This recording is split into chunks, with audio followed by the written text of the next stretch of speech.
কে এটা? ওরে শালা, নিজের ছায়া নিজেই চিনতে পারছিস না? তা বল, সত্যি মিথ্যে কি বলছিলিস বল। নিহারিকাকে তো বাঁচাতেই হবে। কেন? তুই ওকে বাঁচাবার ঠিকা নিয়েছিস নাকি? না মানে আমি তো কি বলবি? তুই ওকে ভালোবাসিস তো? ওই চারটি ছেলের মতন, বাঙালি ছেলেদের মতন বলবি? হ্যাঁ, তাই বলবো। মানে নিহারিকাই আমার একমাত্র ভালোবাসা। ওটা কি খায় না মাথায় দেয়? কিন্তু আমি তো নিহারিকাকে কয়লা খেয়েছিস, আগুন ছাড়া আর কি বেরোবে? নিহারিকা আমাকে বিশ্বাস করে এতটা পথ হেঁটে এসেছে। বিশ্বাস না হাতি, ও এসেছে নিজের দায়। শালা, নিজেকে বাঁচাবার মুরদ নিয়ে অন্যকে বাঁচাতে চলেছে। কঙ্কালের আবার বগলে চুল।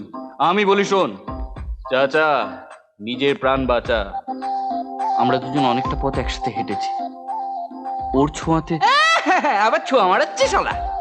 খটমটের জুতোর বাড়ি খেলে না ওই ছোঁয়া ধোঁয়া হয়ে যাবে। ওকে বাঁচাবার জন্য যা করতে হয় আমি করব। তাহলে কর, যা করবার তাই কর, বিয়ে কর, বিয়ে করে মর শালা।